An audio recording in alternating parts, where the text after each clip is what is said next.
Let's start the introduction of the chapter, The Beggar. This is your last chapter from your supplementary reader. And after this, your prose and poetry, including your supplementary, will be over. So again, I'm telling you that this is your last chapter. The Beggar by Anton Chekhov. Anton Pavlovich Chekhov is the full name of Anton Chekhov. He was a Russian playwright and short story writer. He was born on 29 Jan 1860 and died on 15 July 1904. Basically, he was a physician, means a doctor. Now here in this story, the beggar. There is a beggar. He was begging on a street, and he was being totally changed by his owner who employs him, and further by the cook who was working in the owner's home. His heart and soul was being changed completely by the behavior of these two, his owner and that cook. That cook did everything for him, and she just put some positive energy in him, and lastly he was changed. Of course, he was a cheat, liar and a scrounger. He was not doing anything in the real life. He was eating of his cheatings. But lastly, he was being changed by the behavior of a cook. And he was, living a life of a gentleman now. So this is the story of all about how a tramp, or you can say a beggar, was being changed completely by the good behavior of his handlers, owner and the cook. So now let me come on to the story. There is one beggar whose name is Lashkov. He was begging on a street, and an advocate passes from there. The name of the beggar is Lashkov. He asked for some alms, means for some money or currency. This Sergei was passing from there. He is an advocate.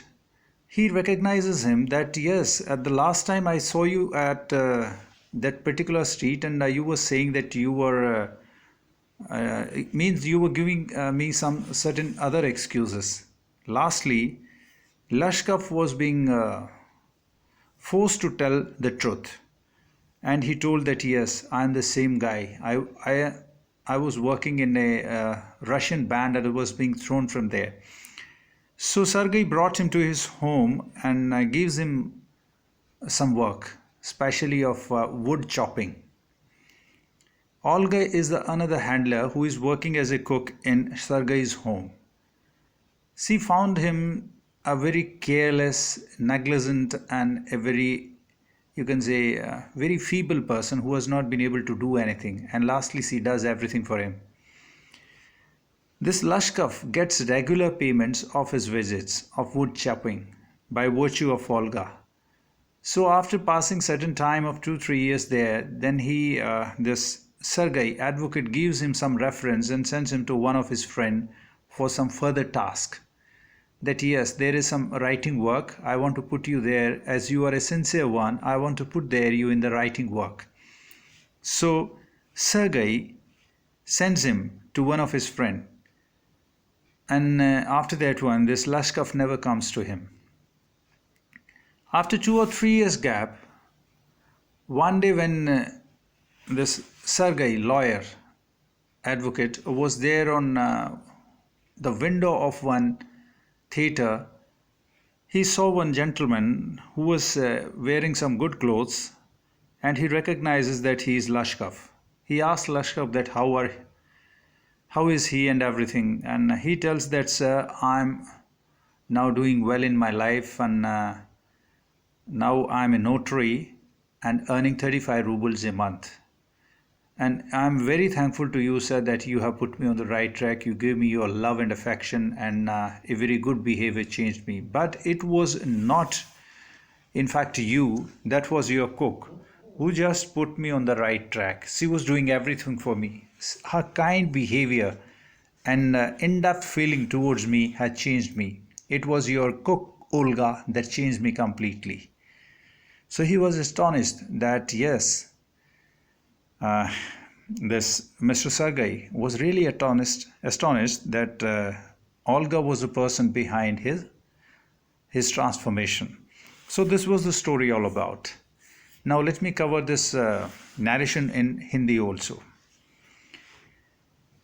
ये कहानी the beggar एंटन चेकव की लिखी हुई है, जो कि एक Russian नाटककार, प्ले राइट और शॉर्ट स्टोरी राइटर हुए हैं। और वास्तव में वो जो है पेशे से एक फिजिशियन थे, एक डॉक्टर थे, परंतु वो जो है लिखना उनका एक शौक़ था, तो इस तरह से उन्होंने ये कहानी लिखी। बैगर के अंदर दिखाया गया है कि किस तरह से एक भिखारी जो एक गली में भीख मांग रहा था, वो उसको जब एक मालिक घर पे लेके आता है काम के लिए, किस तरह से उस मालिक का बिहेवियर और उसकी कुक के बिहेवियर से वो टोटली चेंज हो गया और वो एक अच्छे आदमी में परिवर्तित हो गया। तो आदमी को जिस तरह की ट्रीटमेंट मिलती है वो आदमी उसी तरह से बिहेव करने लगता है। इस चैप्टर में ये दिखाया गया है। वो भिखारी जिसको अच्छी ट्रीटमेंट मिली वो एक अच्छे ओहदे पर गया और आखिरी में वो अच्छा नागरिक बना। अब कहानी पर आते हैं। इसमें मुख्यतः 3 पात्र हैं, जैसा कि यहाँ पे दिखाया गया है। इसमें पहला पात्र सरगई है, दूसरा लश्कफ है और थर्ड उल्गा है। केवल 3 ही कैरेक्टर हैं। सरगई इसमें एक वकील है, लश्कफ ये वो भिखारी है, और उल्गा ये कुक है नंबर 1 की, सरगई की, एडवोकेट की। तो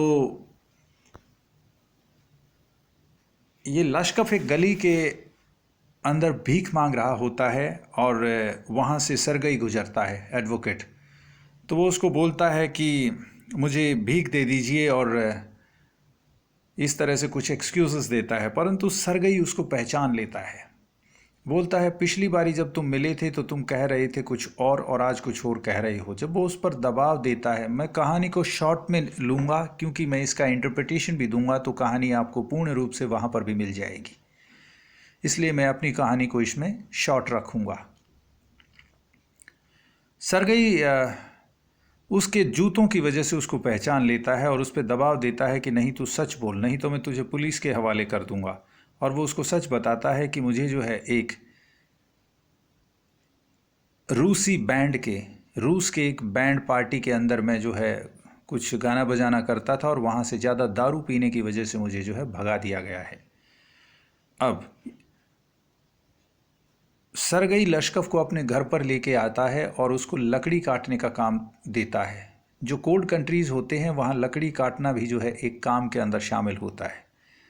वहाँ पर आकर के वो उसको अपनी कुक उल्गा के हवाले कर देता है और उल्गा उसको जो है लकड़ी काटने वाले अहाते में लेके जाती है, परंतु वो कुछ भी काम नहीं करता है और ना ही उसके बस की है। वो इतना कमज़ोर है, दारू ने उसको तोड़ के रखा हुआ है, उसका शरीर बहुत ही कमज़ोर हो रखा है।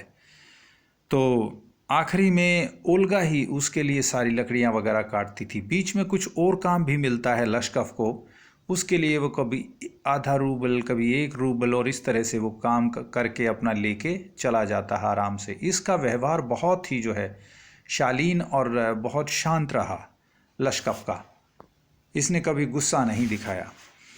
आखिरी में इसके बिहेवियर से, हालांकि ये सब स्वभाव से निकम्मा था, सरगई उससे काफ़ी प्रभावित होता है और उसको एक पत्र देता है, रेफरेंस देता है और अपने एक दोस्त के पास भेजता है कि वहाँ पर आपको कुछ दूसरा काम मिलेगा लिखाई पढ़ाई का, वो कर लेना, वो काम इस काम से बेहतर होगा। वो वहाँ पे जाता है और फिर वापस कभी नहीं आता है। एक बार जब सरगई एक सिनेमा की खिड़की पर सिनेमा देखने के लिए अपनी टिकट ले रहा होता है तो उसको वहाँ एक दूसरा नौजवान दिखता है और उससे वो पूछता है कि क्या आप लश्कफ हो? तो बड़े आश्चर्य से जो है वो उससे जो है चिपक जाता है और लश्कफ बोलता है हाँ मैं ही हूँ। तो और आजकल मैं जो है एक नोटरी का काम कर रहा हूँ, जो एक कानून अधिकारी होता है यूँ कहिए, और मुझे महीने के 35 रूबल्स मिलते हैं। सरगई बहुत खुश होता है और उसको अपने किए हुए पर बहुत ही गर्व महसूस होता है कि मैंने एक भिखारी को रास्ते पर लगा दिया और जो है उसको एक अच्छी ज़िंदगी दे दी। परंतु लश्कफ जो है अपनी बातों में फिर आगे कहता है कि वास्तव में आपने मेरे लिए बहुत किया, आप धन्यवाद के पात्र हैं, परंतु वास्तविक में जो मेरे अंदर हृदय परिवर्तन किया या मुझे वास्तविक रूप से जो मोड़ा वो आपकी कुक उल्गा है। ओल्गा ने ही मेरे लिए सारा काम किया, मैंने आपके घर पे एक भी लकड़ी नहीं काटी, सारी लकड़ियाँ ओल्गा ने काटी। वो मेरे लिए रोया करती थी, मेरे लिए वो विलाप करती थी और मेरे को कहती थी कि तू कहीं का नहीं रहेगा, तू एक बहुत ही निकम्मा इंसान है। तो मेरे को बदलने में, मेरे को रास्ते पे लाने में आपकी कुक ओल्गा का एक महत्वपूर्ण स्थान है और मैं जो है उसका सदा ऋणी रहूँगा। तो इस तरह से जो है वो फिर वहाँ पर एक घंटी बजती है और दोनों अपनी अपने शीट की तरफ चल देते हैं। इसी के साथ ये चैप्टर ख़त्म हो जाता है। तो आपने देखा कि किस तरह से अगर एक छोटा इंसान भी है, भिखारी है या कोई भी है, अगर उसके साथ अच्छा व्यवहार किया जाए तो वो अपने जीवन में थोड़ा सा अच्छा स्थान प्राप्त कर लेता है। और वही इस चैप्टर में दिखाया गया है कि किस तरह से लश्कफ, जिसको एक अच्छी ट्रीटमेंट मिली, वो आखिरी में जो है एक अच्छा नागरिक और एक अच्छा इंसान बना।